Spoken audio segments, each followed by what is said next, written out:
So I recently decided to rewatch all of the X-Men Universe films, and when I was finished I wanted to do a tier list because the quality of this franchise ranges so insanely that I don't think it would be efficient enough to just do a ranking. But I've been a fan of these films since I was a child, and the X-Men comics, especially Uncanny X-Men, are my second favourite comic runs, only behind Spider-Man. So rest assured, all of this video is coming from a place of absolute love. Except when I'm hating, because I'm sadly also a massive hater, honestly. So I'm going to review every one of these films and tier list where I think it belongs, and because we have a lot of movies to get through and because there is so much to say about all of them, and I am currently moving house, running this channel twice a week, do a podcast, write for a website and maintain a full-time job, I'm going to keep these reviews brief-ish to save time. So please don't be mad if I left something out for one of these films that you wanted me to mention. Just mention it in the comments and I'll be sure to reply if I can. So I'm going to go in release order. Spoilers are to be expected for all of these films, and let's just get started with the film that started it all. 2000's X-Men. Okay, so this film is a difficult one because yes, it started the whole franchise off and gave us the cast that lasted years on the screen and forever in our hearts, but it has many problems. But let's start off with some of the good shit first, I guess. So, as I said, the cast is incredible. Sir Ian McKellen and Sir Patrick Stewart as Magneto and Professor X are some of my favourite comic book castings of all time. They're honestly probably the best casting of the whole series. They embody the two sides of this conflict so well and give off that frenemy vibe that is so essential to these characters. Because here's the thing about X-Men. Though Magneto has always been the main villain, he has never really viewed the X-Men, and specifically Charles, as an enemy. Humans have always been his personal opposition, and the X-Men themselves have been more so roadblocks or enemies by association. This is one of the things that make him so compelling as an antagonist. At his core, he would love to be allies with all mutant kind. Charles is his oldest friend, so it is imperative that the chemistry between these two work, and it just does. The rest of the cast is great, but of course we've got to talk about the immortal in the room, Wolverine. Hugh Jackman as Wolverine certified this franchise for greatness from right here. Now my take is this. I don't think Hugh Jackman's Wolverine is a good adaptation of the source material. However, I do think Jackman's Wolverine is perfect in this series. So though not the most comic accurate, I think it works incredibly well for these movies and deserves all the praise it has ever received. The main issue with Wolverine in this franchise is mostly just how the writers and filmmakers keep shoving him to the forefront. He's cool and compelling, no doubt, but A, he's far from the coolest and most compelling X-Man, and B, when Magneto is the main villain of the franchise, which he usually is, Wolverine is quite literally useless. That's one of the problems of this film. Another problem is that there are so many X-Men and such little time to dedicate to them all. So the entire thing just reeks of missed potential, especially in the case of one mutant in particular. Storm.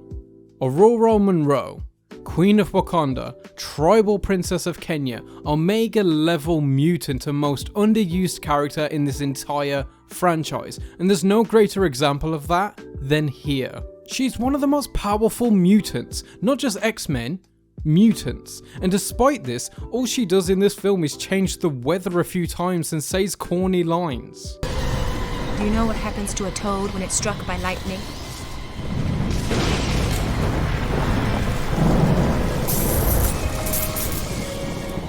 The same thing that happens to everything else. Okay.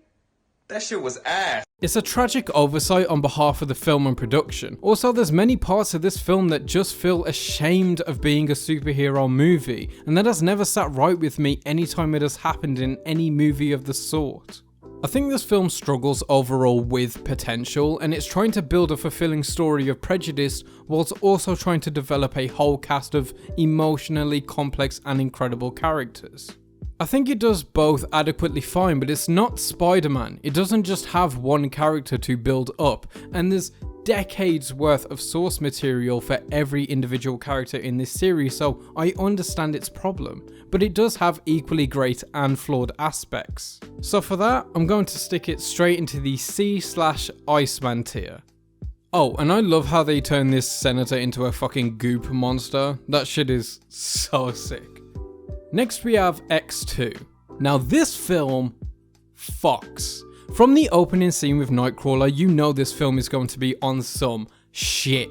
This film again tackles the injustice shown towards mutants, and that's set up immediately from the intro, but what's spectacular is how this then fuels the new antagonist of the series, Stryker.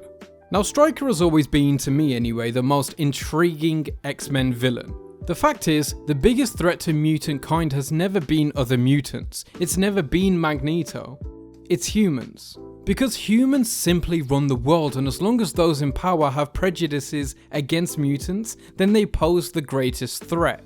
Stryker is the perfect embodiment of that. What's beautiful about his motivations is that he doesn't even particularly hate mutants, he admires them in some kind of twisted way. Brian Cox is quite obviously great, but damn, he fucking brings it here. He brings so much menace and dimension to who is just essentially a guy with political and military clout. Beyond that, we develop Wolverine's story in a way that makes sense of his place in the forefront because he and the villain have a direct link. The assault on the school is a brilliant action set piece and one of the most memorable of the series. There is honestly very little wrong with this film and very much is great about it. Everything they do with Magneto is brilliant in this film, especially his breakout in the plastic prison, which is beyond the coolest fucking thing I have ever seen. I mean, he draws the iron out of a man's blood and uses it to float across an empty space and escape. Mystique, played by Rebecca Romijn, comes closer to the front in this one, and she plays Mystique in a way that Jennifer Lawrence couldn't. And that is with brutality and, well, Mystique. Some great parts of Mystique's character is her loyalty, her undying devotion to the cause, and the mystery behind her morals and actions. She is Mystique. Rebecca does this and more here. Now, I know I've said less than I did on the last film, but I think that's simply because there's less to say. It's just exquisite. So I'm going to put this straight into the S tier, and spoiler alert, but this is going to be my favourite X-Men film. Moving on, we have the concluding chapter of this trilogy, The Last Stand. So, yeah, this film is rough. It's the first time they fucked up the Dark Phoenix storyline whilst also fucking up every other storyline they try to add into this thing. For example, they try to add in this love angle for Logan and Jean Grey, which has almost been present before this, but has been nowhere near fleshed out enough to consider it love. So the apparent big emotional heartbeat of this film is totally reliant on something that has no foundations, which, surprise, doesn't work. Next, they try to add in this X-gene cure, and the politics and ethical debate of that is so deep and vast that trying to make it the subplot is a gross misstep and suffers from the big problem of this franchise: missed potential. Then on top of this, they're trying to add in this X-Men vs Magneto plot, which doesn't have any real value apart from killing Charles Xavier, which even then, that wasn't really that subplot that did that. And even then, it doesn't actually really happen. Though, this does bring about the greatest line in this film, which is actual beauty that sums up Charles and Eric's relationship perfectly. Charles Xavier did more for mutants than you'll ever know. My single greatest regret is that he had to die for our dream to live. Another plotline they throw in is Rogue's inability to have a physical relationship, and she becomes increasingly jealous of his relationship with others, more specifically Kitty Pryde. They also ruin so many great characters like the Juggernaut, which has the funniest line in the film. Don't you know who I am? I'm the Juggernaut, bitch! But it does introduce Kitty Pryde, played by Elliot Page, and as somebody who absolutely adores this character in the comics, this representation of her is quite faithful and fun. But there is just a whole lot going on in this film, and none of it is done particularly well. This film has its moments where it gives us glimpses of the greatest this trilogy can be, like where Hank first meets a leech or the aforementioned Magneto line. But overall, this film does too much too poorly. But the greatest attribute that it has is that it's fucking funny. So for that, I'm going to drop it into the D/Cyclops tier. Not as bad as people say, but it isn't good by any stretch. Okay, so you know how I just said The Last Stand's best attribute is that it's funny? That applies entirely to our next movie. In fact, it entirely depends on it because there is close to zero enjoyment otherwise, because this movie is kind of fucking horrible. And that movie is X-Men Origins Wolverine. But I'm going to be really sad right now and say that I'm not going to review this entirely because I'm going to do a full video on this film soon. It fascinates me in a way that many movies simply couldn't hope to. Even films I love, the breaks in continuity that absolutely riddle this franchise start here massively. Like the whole Sabretooth problem that brings around a whole lot of other problems, Stryker's plan changes every 5 minutes and they never make sense. Deadpool is a thing, the claws are ridiculous, the dialogue is awful, the adamantium bullet is stupid, they explain nothing about why they call Wolverine Logan, they ruin Gambit, it has Will.i.am, the direction is tragic, and I fucking love this movie. There is 3 legitimately good scenes in this whole movie. Firstly, the intro of them going through the wars is stellar. The moment Wolverine gets out of the operation and tears through the base is genuinely fucking cool. And finally, the old couple Logan meet are wonderful and a true highlight. But that is all I'm going to say until I do a full-length video on this film, so I'm going to slot this in its rightful place in the F/Banshee tier, but rest assured, if this was on Fun Factor, S tier all day, baby. So that last film was so bad that it ruined all plans for future X-Men films, which is a shame because there could have been some great films in that series. However, the greatest thing about this outcome was the total reboot / prequel we get in the form of First Class. Now yes, this film is absolutely riddled with continuity problems too, Mystique being the greatest one. If this film is the prequel it's implying itself to be, then Mystique's relationship with Charles just simply makes entirely no sense in the original trilogy. Charles also mentions in the first film that he met Eric when he was 17, despite the fact that they're both well into their 20s here. Emma Frost's age is all fucked up too, given her appearance in Origins. Xavier loses his legs in this film despite having legs at a much older age in a flashback we see in The Last Stand. And Wolverine meeting Charles and Eric, even though the cameo is cute, kinda destroys their meeting in the first film. Oh, and also, Charles seems surprised in the first film at Magneto's helmet blocking his abilities, but this film tells us he should have been aware of the helmet since at least the 60s. But all of this is such a nitpick, being honest, because this film is having so much fun. The cast they get to match the older counterparts are perfect. Michael Fassbender and James McAvoy bring incredible nuance to the young versions of these already beloved characters. They're absolute gold, but to me the greatest new member of this cast was the then breakout star Jennifer Lawrence as Mystique. Though I critiqued her slightly before, I think she brings the one thing that this character never had before, and that is actual character. We've always known she's cool, we've always known her loyalty to Eric, and we've always known her goals, but the one thing we never knew was her motivations. This film gives us that, which made Mystique a household name.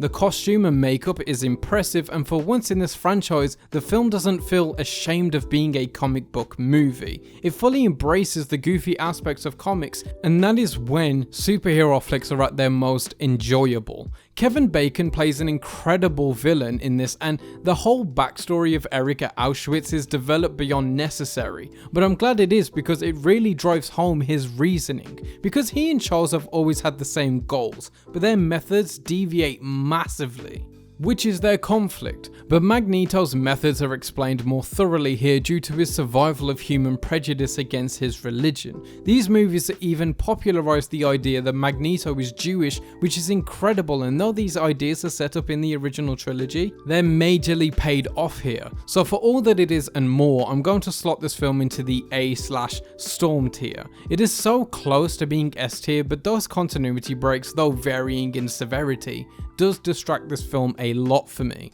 Also, the Beast costume is horrible. Look at this dude. Wait till you see the... No, no, no, no.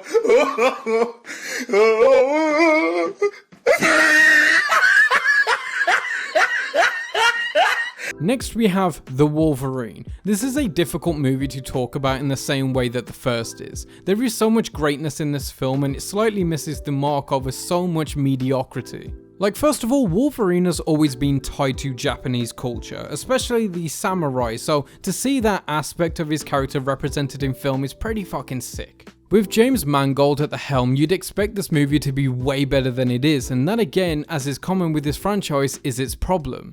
Its missed potential. The first 2 acts of this movie are solid. Not incredible, but solid. From the introduction where he saves a man's life from a nuclear bomb, all the way up to the fight against the fucking million ninjas in the snowy streets of Japan, it's all pretty good. The extended edition being even better. But the issue arises when we enter the final battle and we have what Cosmonaut would call a big ERJB. The final fight of this film should not have been against this old fucking man holding on for dear life and trying to steal Wolverine's powers. It should have been against Shinjin Yashida. Their fight was by far the most compelling anyway, and they had the greatest conflict throughout the whole movie. Besides, wouldn't it be a greater story if the big bad was the father who tried to assassinate his own daughter for power and money?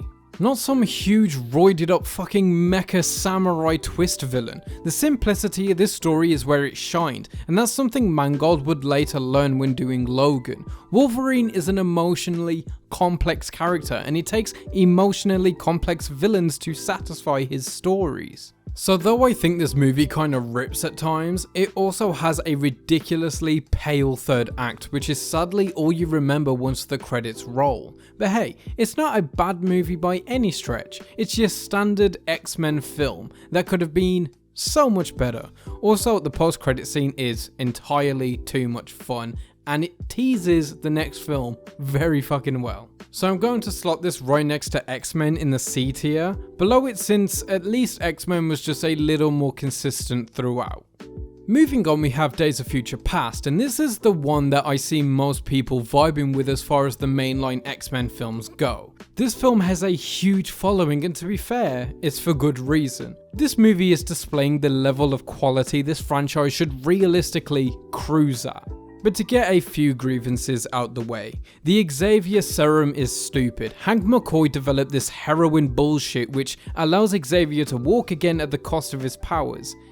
Gee, Hank, this would kinda be useful to the rest of the world. It would probably help mutant and human relations if you kinda gave them the cure for paralysis. Also again, the continuity problems absolutely riddled this film, probably more than any other, and to list every single continuity problem would be to make an entire video on it. Also, Wolverine has his adamantium claws back somehow despite getting them broken off in the last film. Now Bryan Singer said in an interview that Magneto helped graft some adamantium back onto his claws. Gee, that sounds really cool, mister. Wish I could have fucking seen that. Look, if you need to add context to your movies outside the films to make them add up, you're doing something wrong in the screenplay department. But all those grievances look silly when we compare them to the rest of the film because holy shit, this is great. First of all the Sentinels look amazing. I love how their skin moves like Mystique to adapt to all the different mutants, and considering they were based on Mystique's DNA, it makes entire sense and is a subtle way to allude to that fact. Also, in the comic version of this story, which I very much love also, Kitty Pryde is sorta at the forefront of the story, and though I think that would be a great way to do this film, it was incredibly clever to use Wolverine instead, because yes, this franchise is a bit obsessed with him, but here it makes sense because he branches over the 2 generations of X-Men and therefore makes entire sense to be the one that branches the 2 together. Speaking of the 2 generations, of course, our new cast is amazing, but to see the returning cast of the original films was very, very nice. Even if it was just a slight cameo or 2 for some of them. McKellen and Stewart eat up the few scenes they're in, and obviously Jackman brings an ace performance. They bring in Peter Dinklage as Trask, which is funny because, well, before he was played by this guy. But Dinklage does an excellent job and really brings the vileness of Trask alive. When I said that Stryker doesn't hate mutants, he admires them, this works even more so for Trask. He even says he admires them in this film. You really hate mutants, Doctor, don't you? On the contrary, I rather admire them. But this also creates a slight problem because though Trask is brilliant, the lines between him and Stryker are very blurred. They are very similar and differentiate very little in their goals. But to me, the one really running the show in this film is Fassbender as Magneto. The moment in this film where he attempts to assassinate the president whilst carrying over that football field was the moment The Last Stand thought Magneto carrying the Brooklyn Bridge was. Also, let's just give a round of applause for Quicksilver. This character in the comics is nowhere near this cool or fun. He's an asshole. He is Magneto's son after all, but in these films he doesn't have that hindrance. He's a sort of free spirit, so it works in making him a really fun character to watch. His scene when breaking out Eric is genuinely one of the best scenes in the entirety of the franchise. Top 5 easily. It was so good they did it again in Apocalypse. Evan Peters sells this version of the character beautifully, and I'd love to see him do this some more. So I'm going to put this film into the S tier along with X2, although just below because I think that is slightly better. Okay, so big deviation from everything we've experienced before, we have Deadpool. This was an absolute sleeper hit and its story to success is truly an incredible one. But beyond the efforts that went into making this film what it is, does it pay off? Personally, I think it absolutely does. Though the jokes are oftentimes childish, I think they work most of the time, and Ryan Reynolds really finds his niche in playing Deadpool. He was made for this character and everybody knows that. I said this in my last movie diary, but I hear his voice when reading Deadpool dialogue in comics and that rarely ever happens to me. But I've never been a huge fan of the character. I think he's great as a side character, but as the main guy he can get a bit old. But that doesn't happen in this movie. They keep it all fresh throughout with the jokes, and the fourth wall breaks are nowhere near as egregious as they should be. They're spaced out and always funny. The only problem comedically in this film is TJ Miller. Now I don't find his comedy as insufferable as a lot of people do, but his scenes in this film, especially the ones where he's describing what Wade looks like, are incredibly painful. They are so difficult to get through and they go on forever. But this film isn't just a comedy, it's an action film, and as an action film, it's pretty great.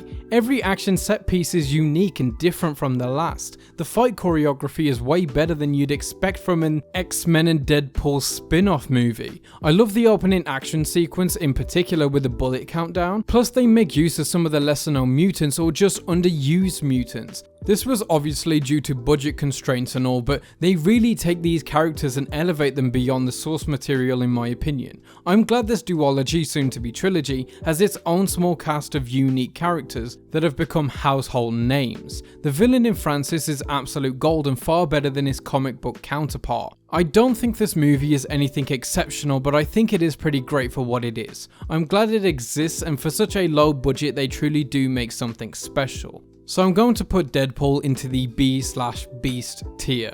Back to the mainline series, we've got X-Men Apocalypse, and my lord does this film fucking reek. After such a height with Days of Future Past, you'd hope this film could keep momentum, but it just doesn't. They make the absolute worst jokes and have by very far the worst villain in the series. Oscar Isaac has been fucked by these big franchises all too much. Star Wars, X-Men, and now the MCU. He's better than all the material he's ever been given, and Apocalypse in this film is a shadow of his comic book counterpart. He's incredibly boring and every scene he's in is the absolute worst. He doesn't even collect like the 4 best mutants for his horsemen, he just grabs whichever one he finds first. Psylocke is disgustingly underused in this film. The script is the worst in the entire franchise. Yes, even worse than that one. The effects are atrocious. It's like the budget just went out the window. They reintroduced Storm, but regretfully she's severely underused once again.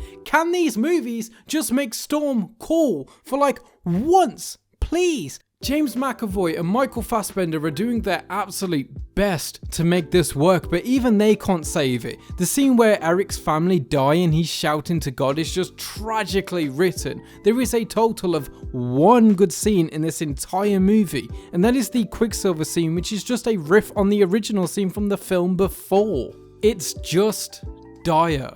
I mean, speaking of Quicksilver, they try to wedge in the fact that he's Magneto's son like he is in the comics, even though it makes entirely no sense in this context. You can't just try and throw in that bullshit this far in. You just can't. The villain's plot is awful. Professor X loses his hair not through baldness or anything, but just simply because he's slowly turning into Apocalypse or something like that. These fucking kids we have to deal with in this film are the most annoying and pointless characters in this whole film. Why does a Nightcrawler just teleport them to the entrance? It's right there. Why did you guys teleport into this fucking helicopter that you were actively trying to avoid? It's just a painful watch, and they try to reintroduce Moira as a love interest for Charles even though they spend half the film dicking around with giving back her memories. This third act is so frustrating because why is nobody helping? Jean could step in at any point and she waits until the last fucking minute to do anything. It's just a frustrating watch, and there is one solid good scene which isn't enough to save this film at all. Well, at least we can all agree the third one's always the worst. I'm throwing this into the F tier, but below Origins Wolverine, because at least that movie has the courtesy to be so bad it's funny. But next we have a tonal and quality whiplash, because here we have Logan.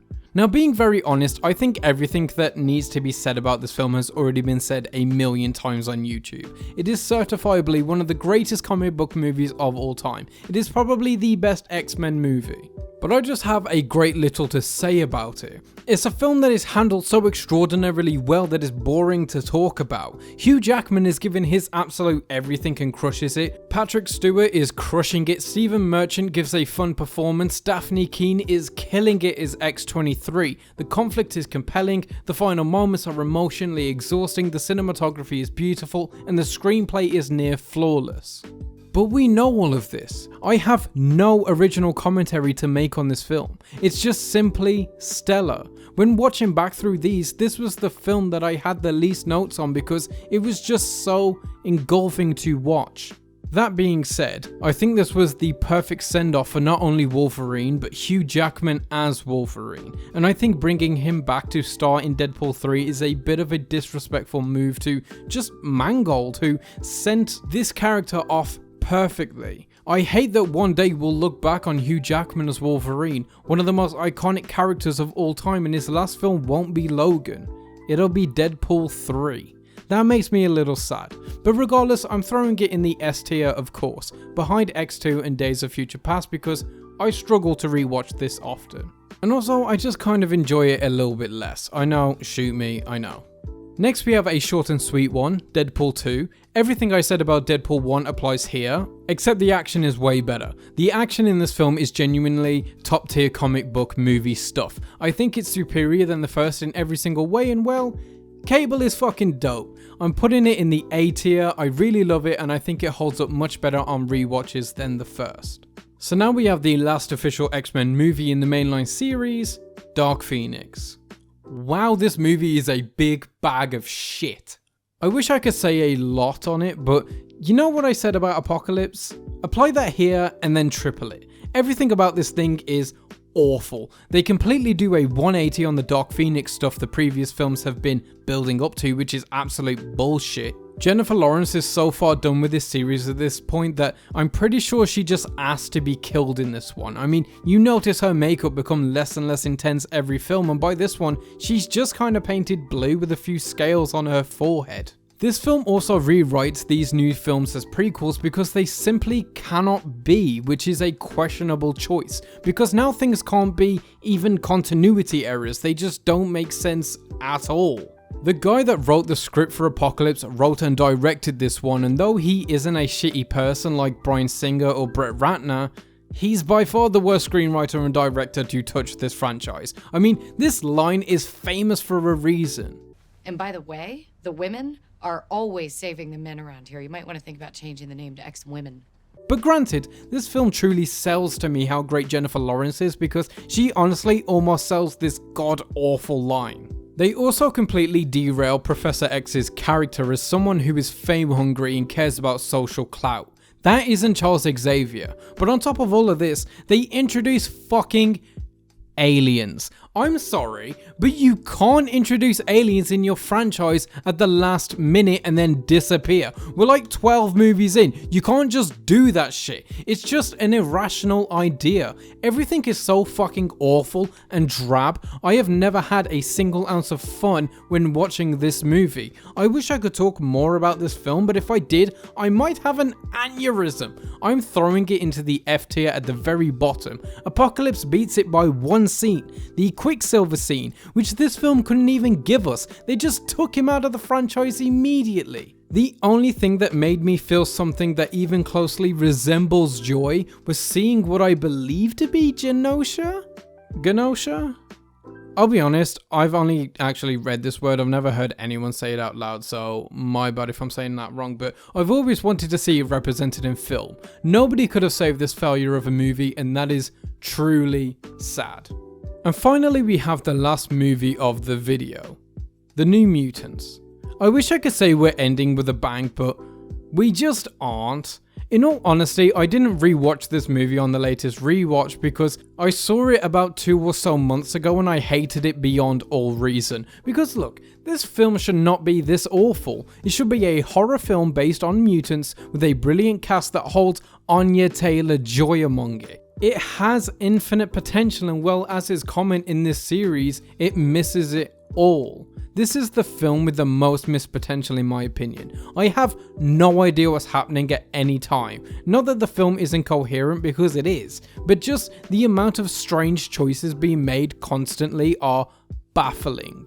Every single performance in this movie is awful. There isn't a single shining light the entire runtime, which leads me to believe it must be the director and not the actors, but the lead especially is awful, and considering it's her only film at this point, I'm making the judgment call that maybe acting isn't for her. But we'll see. This film is predictable, it's bland, there is literally no reason for it to exist. It's a completely nothing movie. At least Apocalypse and Dark Phoenix made me feel something. After this was over, I just felt empty. I don't remember many of the points I would probably make in this video because it's such a forgettable watch, but if you're interested on my initial thoughts, go and see a movie diary, whichever one it's in, where I review it after my first watch. I'm going to put this film very firmly at the bottom of the entire list, meaning it's an F tier placement. It's last because there is quite literally nothing to enjoy about this entire movie. It is a fundamental failure. And that's it. That's every X-Men Universe movie reviewed and tier listed, and it only took about 30 odd minutes. I didn't talk about some films as much as I'd like, but I think I'll save that for future videos, especially X-Men Origins. It's a shame this franchise won't continue with this cast, and no more movies will be releasing until the X-Men officially join the MCU, which I believe is the plan.